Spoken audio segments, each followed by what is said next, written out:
Hello and welcome to another episode of How Good is Rugby League. My name is Michael Corbin, and joining me, hot from a family dinner at Chin Chin, is Emanuel Penglis. Emanuel, how are you? Michael Corbin, good evening. It is, wow, what a week. What a week. Magic Round was a sideshow to what has happened in the last 6 days in rugby league. Absolutely huge week. Much to get through. What has gone on since we recorded this podcast last week? You were so cocky, you Roosters fans. You'd nabbed another one. How Nick Politis reeled him in. All the Greek speech spoken by our Catherian friend. All the paper stories about the Roosters got their man. And suddenly this magical week started with the Roosters losing a big fish and has ended with Souths nabbing Wayne. What a week! Yeah, you're a bit chirpy today. You know what? Despite your team, this is basically our second win of the season. Let me have this. Despite your team, having very few wins this year. Yes, David Fifita obviously backflipping on the Roosters. Yes. Des another backflip triumphant, luring Daly Cherry Evans once before from the Titans back to Manly, and now luring David Fifita back from the Roosters back to the Gold Coast Titans, where he is the coach. And amazing work by him, playing the family card, obviously leading to David Fifita's familiar pride and wanting to keep him in the Gold Coast. Takes up his two-year, $2 million option that he backed out of. And look, bittersweet for me. I like winning. I like getting players that other teams can't have.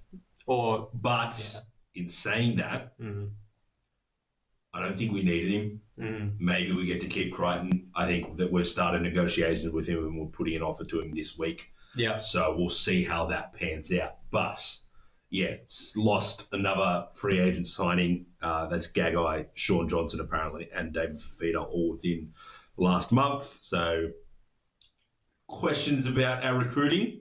Not panning out as well as we would like. Uncle Nick normally gets the person that he wants. But That's it. I honestly think it's a bit of a bullet dodge because it would have created a logjam at second row for us. Yeah. But it's always good to have great talent. Yes. Development club at its best. So that was Wednesday? Monday? It was Tuesday night. Tuesday night that happened. So it broke on Wednesday morning. Just after we recorded, Nick Politis was informed. That takes us into Wednesday. On Thursday, Mike, we saw one of the most incredible individual tries in State of Origin in the women's game on Thursday night at a pretty full Suncorp Stadium. It was a very impressive crowd. High rating television as well. One of the biggest audiences on free-to-air this year, which is awesome. Absolutely awesome. Yeah. So you mentioned that try, Jamie Chapman running down, getting the ball off a kick and basically beating the entire Queensland backline, including Tamika Upton, who is probably the best female player in the game at the moment. Yeah. Amazing solo try. One of the greatest Origin tries, men or women. You mentioned in front of a pretty full Suncorp, 25,000 people. I believe almost 26,000. Biggest crowd yet for a women's game.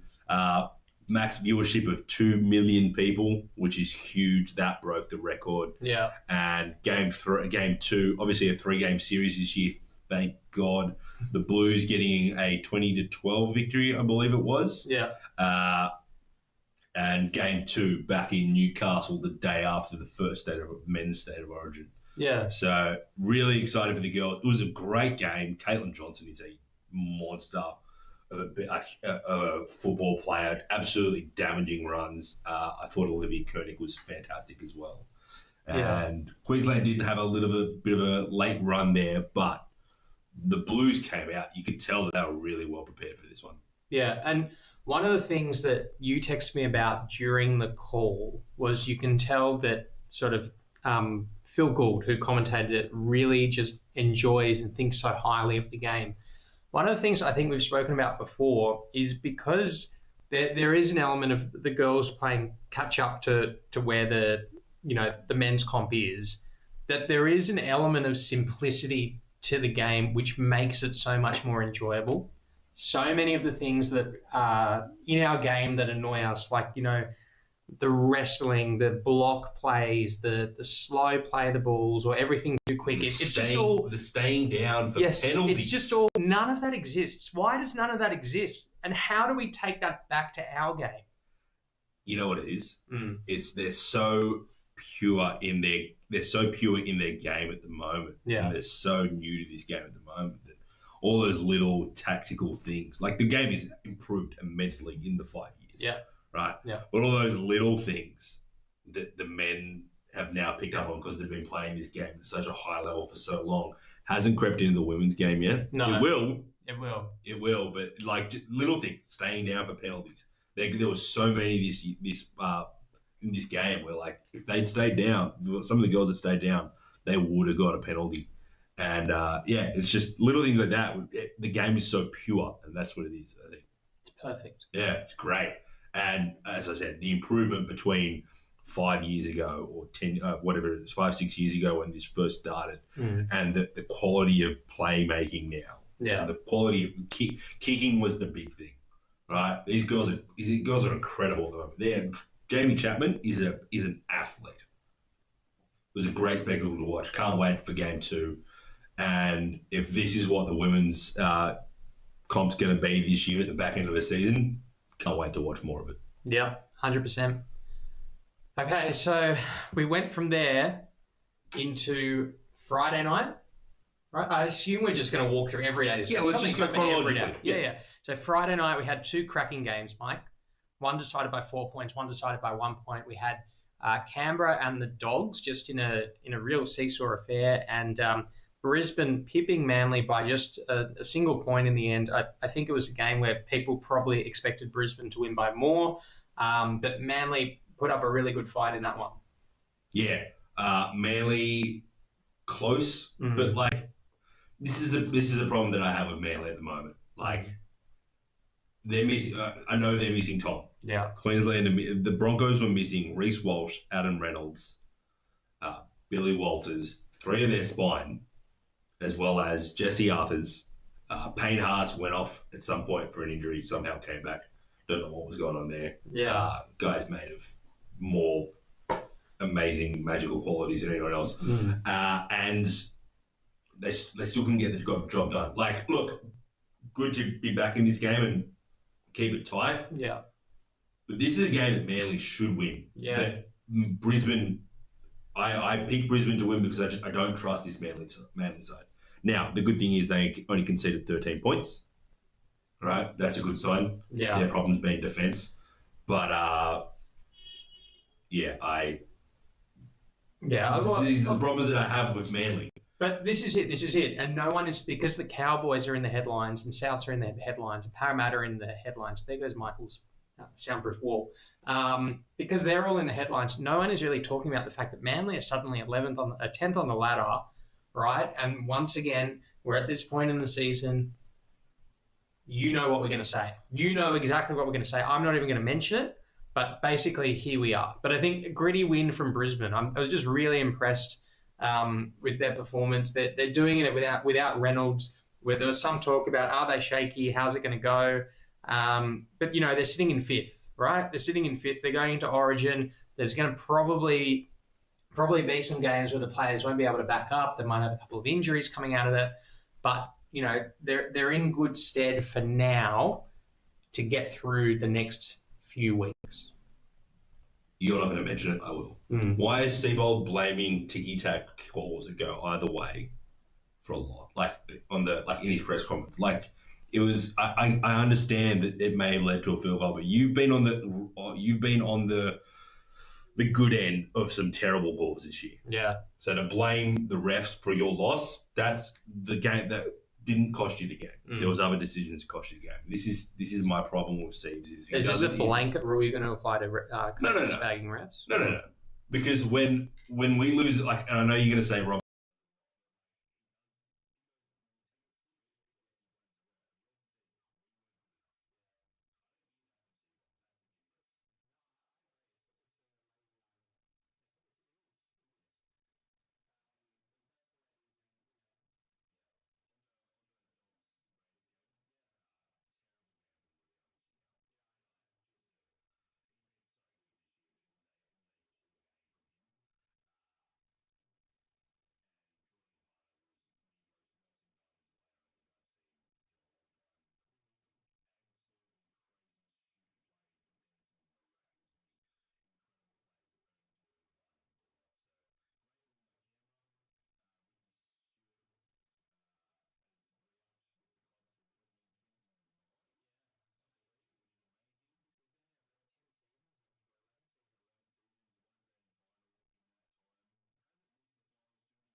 blew that out of the water.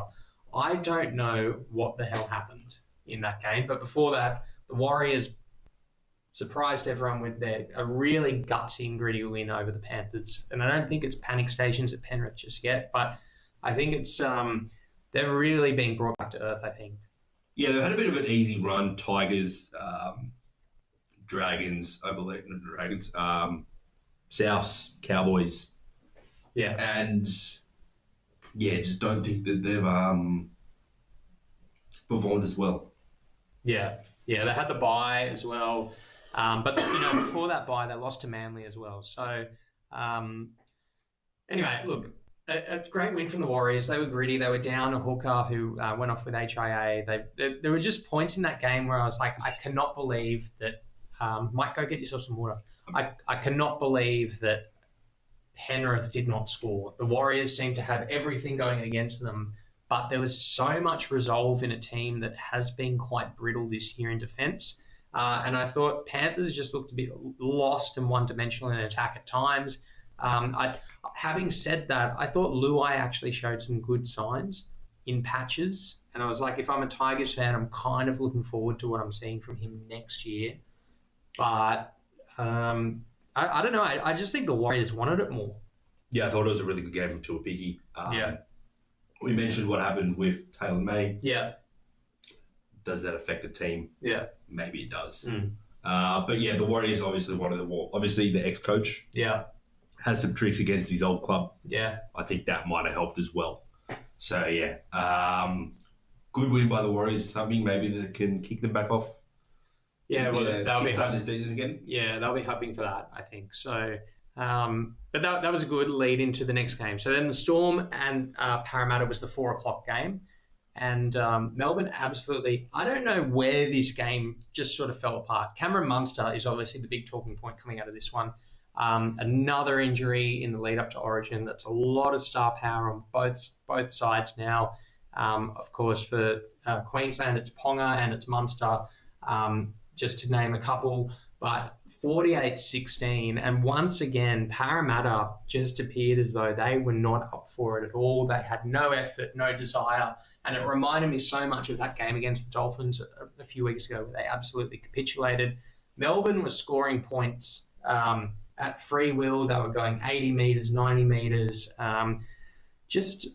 It was just absolutely crazy. And so I think, even a try late from Sivo kind of just salvaged things for them with the scoreline a bit. But it was an ugly game. It was a really ugly game. And ultimately, as we found out yesterday, Monday, just for things to continue in this magical week, it's cost the coach's job. Yeah, Brad Arthur, after 11 years, one grand final, his tenure at the club has ended effective immediately. You mentioned the loss against the Dolphins. I think it's that game, this game. Just defensively, they haven't been there this year. No. And I know they've been missing Mitchell Moses. They've missed Clint Gutherson. Yeah. But that doesn't explain 48 points and 44 points. So I think his time had run. He'd taken this team as far as they could go, unfortunately. I think Brad Arthur can be a good coach. He is a good coach, but his time with this team is up. Not every team, every coach has a finite amount of time in a team. Yeah. Right? Yeah. Not everyone is Craig Bellamy. No. But even then, his time will come. Yeah. Wayne Bennett's time came up at the Broncos. So, yeah. Yeah. The timing is really odd for me. I to be honest, that's the thing where I just don't really get why now. So obviously a lot came out today. One of the things that came out, Andrew Webster, who I always talk about in this podcast, wrote a great article about what's going on with Parramatta. Basically, there was a press conference today where the Para leadership confirmed that sort of since the start of May, they've been talking to Wayne, right? And trying to convince Wayne to go to Parramatta and backflip on Souths. And I have to be honest, as a South supporter, for all the talk about Wayne is coming, he's going to sign, it's confirmed, it's going to be announced, blah, blah, blah, I was expecting the backflip. The backflip that Wayne Bennett does has happened before. It happened to the Roosters, happened to Newcastle, happened to the Dragons. So I was kind of expecting Parramatta to sack Brad Arthur and then announce that Wayne Bennett was joining the club and leave South standing at the altar. And I'm surprised, and I actually can't believe that Parramatta have gone and sacked Brad Arthur now, and then Wayne has signed with Souths the next day. Like, none of that makes any sense to me at all. This article from Webster was talking about how the great Jack Gibson and Ron Massey, who coached Parramatta to their premierships in the 80s, sort of just invoking that. And, you know, Wayne has the opportunity to be the coach that brings Parramatta their elusive 5th premiership and break that massive drought. And that's all the stuff that I thought would appeal to Wayne. There is also, you know, the stadium there, the setup there, the Origin class halfback is there. But I think for Parramatta, like, why do it now? For me, it makes no sense. I just can't understand, like, if Mitchell Moses and Gutherson weren't injured, right? Parramatta, who are currently sitting, in the bottom 4, they might be slightly higher, maybe teetering on the 8. Does this happen then? Like, why now? Last year was the year where they came off the grand final and then they came 10th. What's made it so much worse this year? Is it the quality of the players around those two guys is just not good enough, and the club's mentality is then they're not getting enough out of them? I don't know. Yeah, look, I don't think that he's been helped with recruitment over his time there. Obviously, they've struggled with outside backs the last few years. But I think the reason now is they really wanted to make that better push and really try and lure him away at the last minute. Yeah. And you can't lure a coach away without having a coach there. Yeah.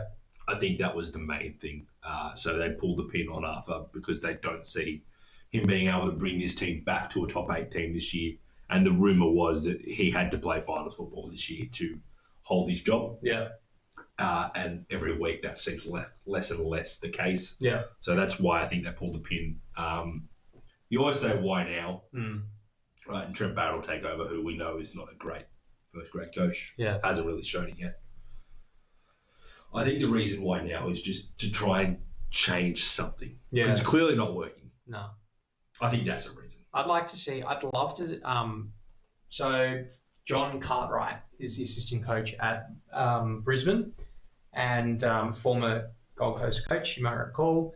He's signed with so he's signed with Hull. So I'm wondering if Brad Arthur goes there as an assistant coach, might come to Souths, ironically, as an assistant coach. But, you know, he was an assistant coach to Hasler and I think to Bellamy as well. So I'm sure we'll see him coach again at some point in the NRL. There's a very good chance that he might be coaching in the NRL next year if another position opens up. Like, we can't say that that's not going to happen yet. No. Right? That's it. So that's Monday, Wednesday through Tuesday, Mike. Yeah. We've covered everything. Huge amount of news. Yeah. One thing that we have not covered yet is State of Origin teams, which gets announced on Sunday. Correct. Now, this pod's going to go way too long if we do that. Yeah. And we don't want to keep you here for over an hour. So what we're going to do is we are going to record another pod, which will come out on Wednesday night. That's right. Which will be our State of Origin teams for Game 1, New South Wales and Queensland. So lucky you guys, you're getting 2 for the price of 1 this week. Yeah. But yes, tune in for Wednesday night and our Origin teams will be in a much shorter podcast, just so we don't chuck everything into one big lump on your Tuesday nights.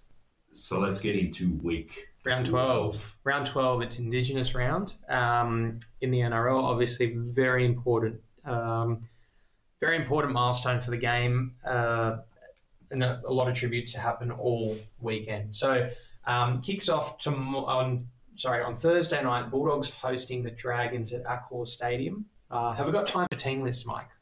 Yeah, why not? Yeah. Okay, so Jamin Salmon is out of hospital and returns to the lineup and will start in the second row for the Dogs, pushing Josh Curran back to the bench. Farmer Sully drops off the bench while the 17 are otherwise unchanged. And for the Dragons, just one change to the 17 who took the field prior to the club's bye, round 11, with Luciano Leilua returning from injury on the bench at the expense of Ben Murdoch-Masila and Terrell Sloan, and that's because the Saints have won one more. It should be a good one.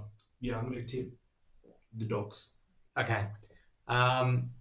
Early game on Friday, Cowboys hosting the Tigers at Queensland Country Bank Stadium. Todd Payton is named the same 17 who pipped Souths in Magic Round. Braden Burns retains a place after scoring a double in his club debut. Munster's long-term injury has opened up a spot in the halves for the Maroons, so it shapes as a big test for Tommy Dearden, who is a contender to fill the void that Munster has left.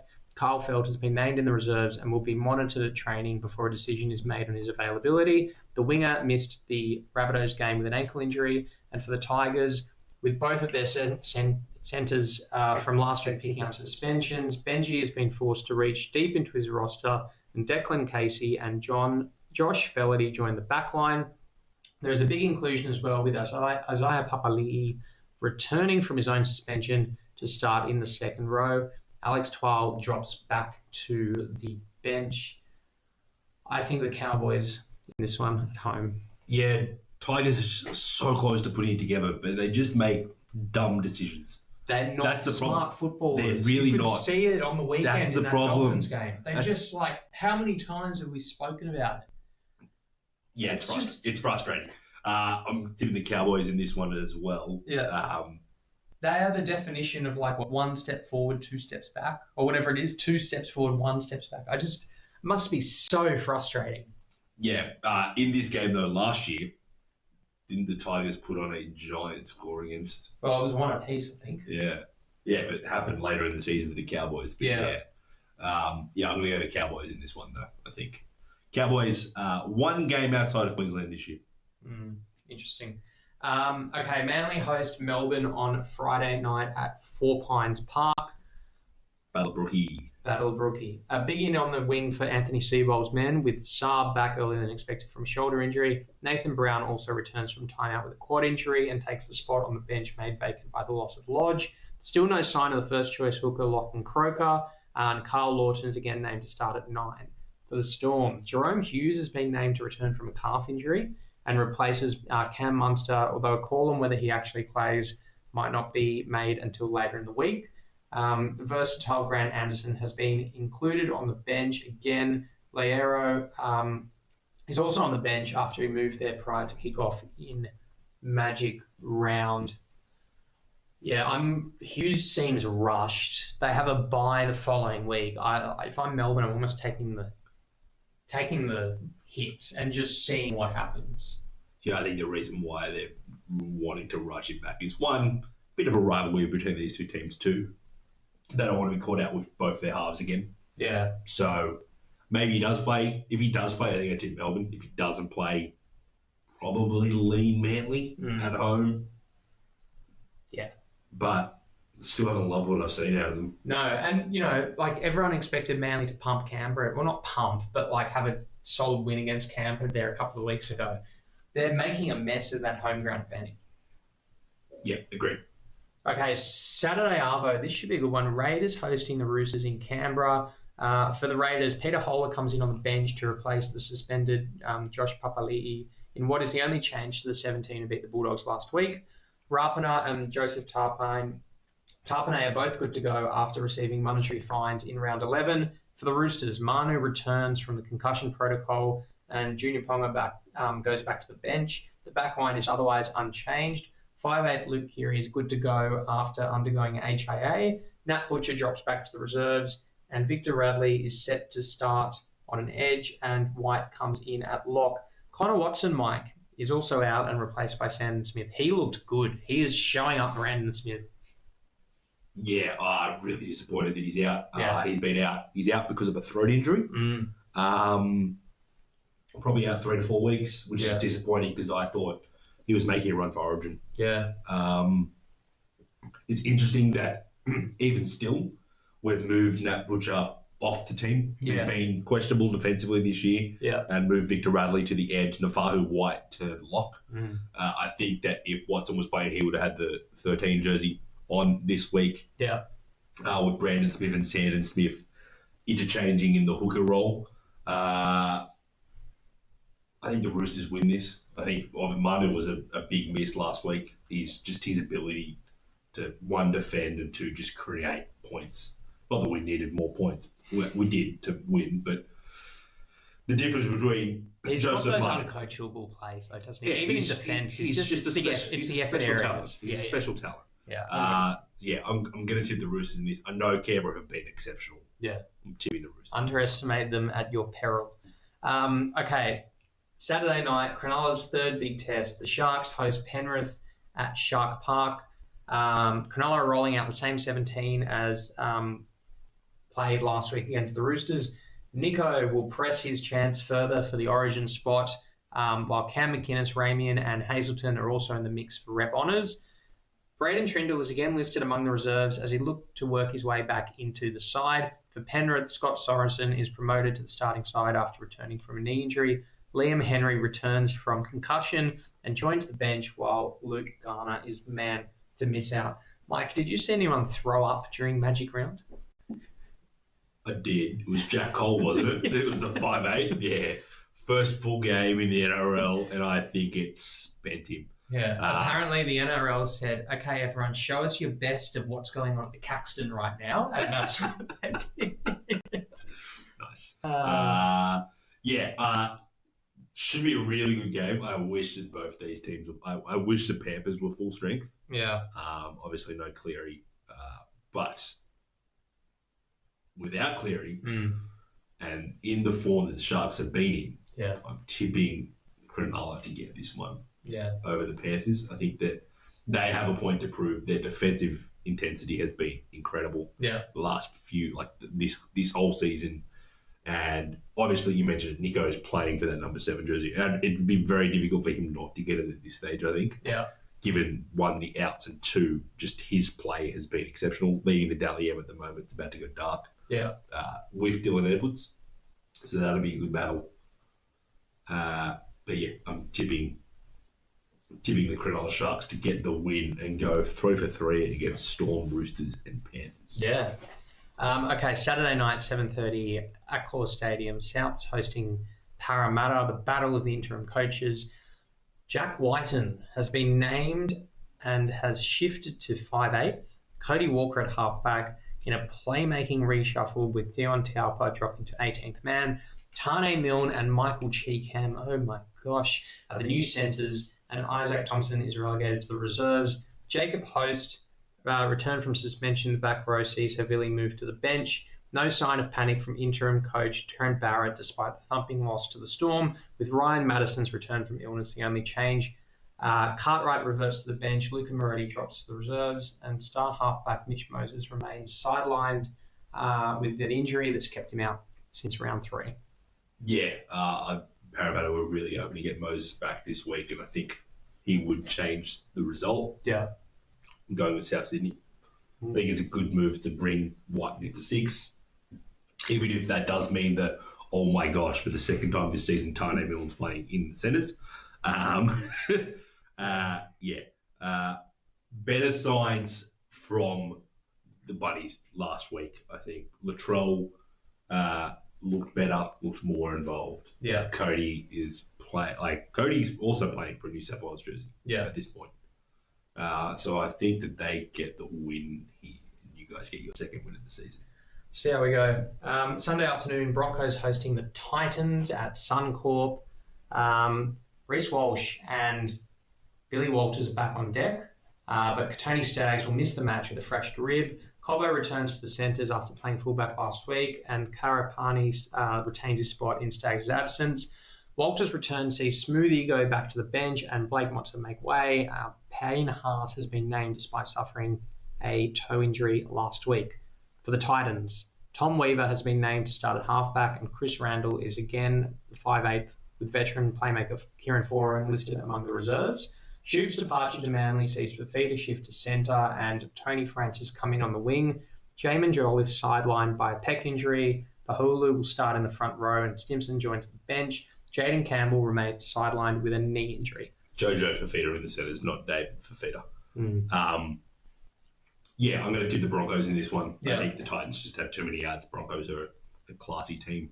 Liked what I saw out of Karapani. Bit of a loss there for South Sydney. And I thought Selwyn Cobbo was fantastic. Really, really good. Every single kick return he had seemed like he broke about 3 or 4 tackles. Is he off contract by any chance? 2026, I believe he is. It's all right. Wonder where. Who's chasing him? Me. Wonder I can't chase him. Who can chase him? He's so fast. Tom Dearden. Yeah. They still lost. Yeah. Who you got, Mike?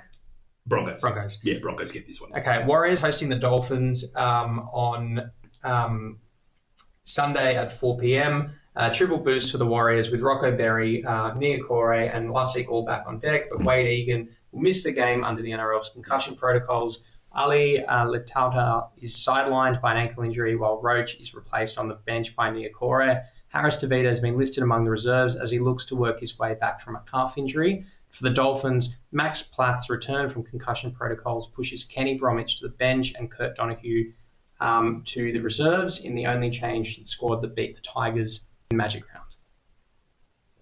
Really tough game for the Dolphins. Yeah. Having to go over to New Zealand. Yeah. Who have played in a bit of form.